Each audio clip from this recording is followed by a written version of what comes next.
नमस्कार दोस्तों, कैसे हैं आप लोग। मैं आज आपके लिए मल्टीपल एक्सेस टेक्निक्स से रिलेटेड क्वेश्चंस लाई हूँ। फर्स्ट क्वेश्चन है, which of the following is an advantage of using fibre optics data transmission? Resistance to data theft, fast data transmission rate, low noise level और all of the above. देखिए, advantages जो optical fibre के होते हैं, O F means optical fibre, क्या होता है? एक तो इसकी हाई बैंडविड्थ होती है and hence therefore high speed होती है, राइट। दूसरा, लो सिग्नल लॉस होता है, लो सिग्नल लॉस होता है। तीसरा, immunity against electromagnetic, immunity against electromagnetic. ठीक है, तो ये फर्स्ट प्रॉपर्टी है, ये सेकंड है, ये थर्ड है। मतलब it is very ineffective against electromagnetic interference, right, electromagnetic interference. उसके बाद फोर्थ क्या है आपका? इसका स्मॉल साइज होता है, देन इसका स्मॉल वेट होता है, then it is highly flexible. इसकी फ्लेक्सिबिलिटी जानते हैं ना कि it can be easily bent, moulded, तो फ्लेक्सिबल होता है ये। तो इसमें जो इसने बोला advantage, resistance to data theft, मतलब कोई भी डेटा इसका आसानी से चुरा नहीं सकता। If the signal is propagating through this optical fibre cable, then nobody is able to steal its data, तो इसीलिए इसका विरोध करता है डेटा थेफ्ट को। तो ये सही है statement. Fast data transmission rate, the way the data packets और the signal is sent through this fibre optic cable, its speed is very high, क्योंकि इसकी हाई बैंडविड्थ होती है ना, मैंने बताया, इसलिए स्पीड हाई होती है, तो ये भी सही है। लो नॉइज लेवल भी होता है, इसीलिए इसका ऑल ऑफ द एबव आएगा। ठीक है, हम जनरली क्या गलती करते हैं, देखिए, अगर आप मेरा चैनल ज़्यादातर लोगों को रिकमेंड करेंगे तो मैक्सिमम बच्चे पास हो जाएंगे, क्योंकि मैं ज़्यादातर कॉम्पिटिटिव एग्जाम्स के क्वेश्चंस कराती हूँ। नेक्स्ट है, for the Hamming block code, if n be the total word length of the block and k be the number of information bit, then an allowable code of this n comma k family of Hamming code is, देखिए Hamming codes जो होते हैं, ये जो Hamming codes हैं, ये क्या होते हैं? लीनियर एरर करेक्टिंग कोड्स होते हैं। ये linear error correcting, these are linear error correcting codes, right, and that can detect up to 2-bit errors, जो कि क्या कर सकते हैं? that can detect up to 2-bit errors, ठीक है, और करेक्ट 1-bit error, जो कि 2-bit error को डिटेक्ट कर सकते हैं, और करेक्ट कितना कर सकता है? 1-bit error को करेक्ट कर सकते हैं, 2-bit errors को डिटेक्ट कर सकते हैं। तो जो टोटल ब्लॉक लेंथ होती है, जो फॉर्मूला है इसका, टोटल ब्लॉक लेंथ, वो कितना होता है? n को हम टोटल ब्लॉक लेंथ कहते हैं, this is equal to 2 to the power n r minus 1। दूसरा, जो मैसेज बिट्स लेंथ होती है, मैसेज बिट्स लेंथ होती है, this is denoted as k, and इसका फॉर्मूला होता है 2 to the power r minus 1 होता है। तो let r be the number of bits, r क्या है? नंबर ऑफ बिट्स है। Let r be the number of bits added to the message bits, right, added to message bits to get total code word, to get total code word, to get total code word। तो जैसे हमारे पास क्या दिया है इसने, if r अगर जैसे 7,5 है, अगर हम फर्स्ट ऑप्शन लें n, k 7,5, हमारे पास क्या है? n, k है, तो r कितना हो जाएगा? r हो गया आपका n minus k, that means 7 minus 5 2 हो गया। ठीक है, अब आप इसमें देखें n की वैल्यू क्या हो जाएगी, जो आपकी टोटल ब्लॉक लेंथ है वो 2 to the power r minus 1, that means 2 square minus 1 यानी कि 3 हो जाएगा, which is not equal to 7। ठीक है, अब हम इसीलिए 15, ये गलत हो गया, अब हम 15 11 लेके देखते हैं n, k, तो r is equal to 15 minus 11 कितना हो गया? 4 हो गया। ठीक है, तो n की value 2 to the power 4 minus 1 15 हो गया, तो इट मीन्स ये करेक्ट है। एंड k जो है मैसेज बिट्स लेंथ होती है, n क्या होता है? Total block length. यहाँ पे n, k, n क्या है? Total block length, n is total block length, और जो k है what it is message bits length, it is message bits length, right. अब आप इसमें देखो, जो k है, क्या है k, मैसेज बिट्स लेंथ, इसकी वैल्यू क्या है 2 to the power r minus r minus 1, मतलब 2 to the power 4 minus 4 minus 1, तो 16 माइनस कितना हो जाएगा, 16 माइनस 5 11 हो जाएगा। तो इसीलिए ये बिल्कुल सही ऑप्शन है, तो आपका जो राइट आंसर होगा वो 2 होगा। ठीक है, नेक्स्ट क्वेश्चन है the different access methods, the different access methods which permit many satellite users to operate in parallel through a single transponder without interfering with each other। मतलब आपको पता है स्पेस में there are so many satellites, you know, so many satellites are there and they are operating in parallel through a single transponder, जो कि आपस में एक दूसरे को इंटरफेयर नहीं कर रहे हैं। तो हम उसमें कौन सा एक्सेस मेथड यूज़ करते हैं, FDMA, TDMA या CDMA? तो इसका राइट आंसर होगा हम इसमें से FDMA और CDMA यूज़ करते हैं, 1 और 3 यूज़ करते हैं। क्यों? क्योंकि देखिए थोड़ा सा मैं आपको एक्सप्लेन कर देती हूँ। Which question is this, this is third question.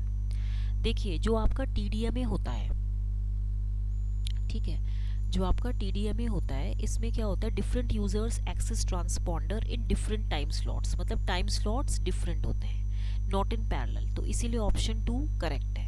ये TDMA एक चैनल एक्सेस मेथड होता है for shared medium networks. It allows several users to share the same frequency channel.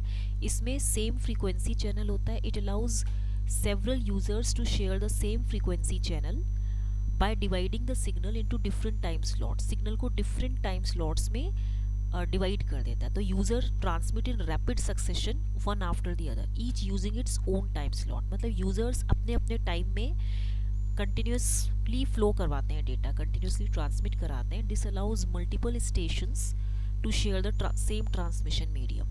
ये मल्टीपल स्टेशंस अलाउ करते हैं कि वो सेम ट्रांसमिशन मीडियम यूज़ कर सकें while using only a part of its channel capacity. ठीक है, मतलब इसका वो कुछ पार्ट चैनल कैपेसिटी का यूज़ करते हैं, लेकिन सेम ट्रांसमिशन मीडियम मतलब सेम फ्रीक्वेंसी चैनल यूज़ करते हैं। दूसरा आपका FDMA है। FDMA भी क्या होता है, ये एक चैनल एक्सेस मेथड है। This is also a channel access method used in some multiple access protocols. It allows multiple users to send the data through a single communication channel, जैसे कोई भी आपकी कोएक्शियल केबल है, okay, या आपका microwave beam है। Bye dividing the bandwidth of channel, इसमें जो चैनल की बैंडविड्थ होती है, मान लीजिए बैंडविड्थ ऑफ चैनल है, तो here the channel bandwidth is divided into several non overlapping frequency sub channels. बहुत सारे फ्रीक्वेंसी सब चैनल्स में ये डिवाइड हो जाती है। Each and allocating each sub channel to a separate user, और हर एक सब चैनल को एक सेपरेट यूजर को दे दिया जाता है। तो users can then send data through a sub channel by modulating it on a carrier wave at the sub channel frequency. ठीक है, नेक्स्ट है आपका जैसे CDMA। CDMA क्या होता है, कोड डिवीजन मल्टीपल एक्सेस। तो कोड डिवीजन मल्टीपल एक्सेस में क्या होता है, it uses a digital modulation technique जिसमें हम DSS यूज करते हैं, डायरेक्ट सीक्वेंस स्प्रेड स्पेक्ट्रम, जो कि क्या करता है, which spreads voice data over a very wide spectrum, which spreads voice data okay over a very wide spectrum using a user और cell specific pseudo random codes. मतलब using a user, या तो आप इसमें यूजर यूज करोगे, और cell specific pseudo random codes के साथ। ठीक है, अब आप इसमें देखिए कि it is a wireless technology used in the transmission of signals from places with high security noise reduction. ये ऐसी जगह यूज होता है जहाँ पे हाई सिक्योरिटी हो और there is a minimum amount of noise. ठीक है, and the principle of spread spectrum use to work with CDMA। CDMA is not frequency specific to each user, मतलब इसमें हर एक को स्पेसिफिकली फ्रीक्वेंसी नहीं डिवाइड की जाती, and every channel uses the full available spectrum. तो each user in CDMA uses a different code to modulate their signals, right. तो यहाँ पे अगर आप देख लें FDMA है, FDMA में अगर ये टाइम है और ये फ्रीक्वेंसी है, तो यहाँ पे हम क्या करते हैं, फ्रीक्वेंसी को डिवाइड करते हैं, तो इसीलिए हमने इसको डिवाइड किया हुआ है। TDMA में हम क्या करते हैं, टाइम को डिवाइड करते हैं। ओके, तो TDMA में अगर आप देखें तो ये जैसे TDMA है, ये T है, ये फ्रीक्वेंसी है, तो यहाँ पे हम क्या करेंगे, इसमें हम टाइम को डिवाइड करेंगे। अब यहाँ CDMA में क्या है कि CDMA में आपके पास टाइम और फ्रीक्वेंसी की जगह हम क्या करते हैं, इसमें मैंने आपको बताया दे वॉइस डेटा को ये बहुत ही वाइड स्पेक्ट्रम में, बहुत ही वाइड बैंडविड्थ में फैलाती है, ठीक है, using different pseudo random codes. तो इसमें हम यहाँ पे इस तरीके से इसको ऐसे हम इसका ग्राफ बना सकते हैं इस तरीके से, ठीक है। तो ये CDM है, राइट। चलिए नेक्स्ट क्वेश्चन है, some of the physical and functional advantages of optical fiber communication are mentioned here. The options are: the transmission bandwidth of the fiber optic cable is higher than the metal cable. तो क्या ये true है? Since these cables are dielectric, no spark hazards are present. Fiber optic cables last longer than copper cables. The amount of data transmission is higher in fiber optic cables, and the fiber optic cables are immune to electromagnetic interference. They are not affected by electrical noise. तो इसका answer वो कह रहा है कि आपको select करना है option, you have to select the option which tells about the functional advantages of optical fibre communication. तो इसका राइट आंसर होगा, एक तो ट्रांसमिशन बैंडविड्थ इसकी हायर होती है than the metal cables. Second, amount जो हम डेटा का ट्रांसमिट करते हैं वो भी फाइबर ऑप्टिक केबल में ज़्यादा होता है, मतलब जो ज़्यादा इन्फॉर्मेशन हम ट्रांसमिट कर सकते हैं। फिर इसमें आता है fifth, fibre optic cables are immune to electromagnetic interference का कोई भी प्रभाव नहीं पड़ता। They are not affected by electrical noise, ये सही है। तो इसीलिए इसमें जो होगा ये फर्स्ट ऑप्शन सही होगा, ठीक है। तो यानी कि जो एडवांटेजेस मैंने आपको बताया, एक्सट्रीमली हाई बैंडविड्थ होती है, no other cable based data transmission medium offers the bandwidth that fiber does. Volume of data that fiber optic cables transmit per unit time is far greater than the copper cable. इसीलिए जो amount of data होता है वो higher होता है। Resistance इसका electromagnetic interference के प्रति होता है, क्योंकि प्रैक्टिकल केबल को डिप्लॉय करने में it is inevitable to meet environments like power substations, heating है, वेंटिलेटिंग है, other industrial sources of interference, इनको हम इतना नहीं अवॉइड कर सकते। तो however fibre has a very low bit error rate, fibre का बहुत ही लो BER होता है, that is 10 to the power -13 as a result of fibre being so resistant to electromagnetic interference. क्यों होता है वो इलेक्ट्रोमैग्नेटिक इंटरफेरेंस के प्रति इतना इनइफेक्टिव? क्योंकि इसका बिट एरर रेट बहुत कम होता है, ठीक है।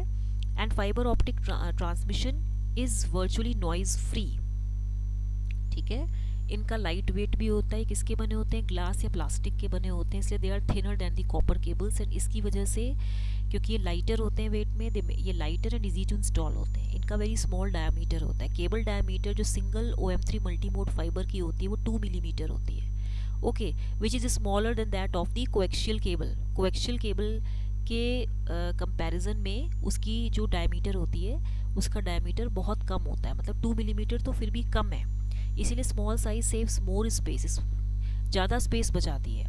फिर there is no way to detect the data being transmitting it by listening into the electromagnetic energy leaking through the cable. इसमें एब्सोल्यूट सिक्योरिटी मेंटेन होती है, क्योंकि growth of fibre mainly is driven by increasing awareness about data security concerns. तो data या signal जो transmit होते हैं ये लाइट की वजह से होते हैं, ठीक है। तो आई होप ये मैंने आपको 4 क्वेश्चन कराए हैं, ये थियोरेटिकल क्वेश्चंस हैं, तो ये अच्छे क्वेश्चंस हैं। ये क्वेश्चन आपका होमवर्क है, ये वाला, ये आप क्वेश्चन आप खुद ही पढ़ लीजिएगा, ये होमवर्क है, इसे हम करवाएंगे नेक्स्ट क्लास में। टिल देन इसको लाइक शेयर सब्सक्राइब करना मत भूलिएगा। Thank you very much.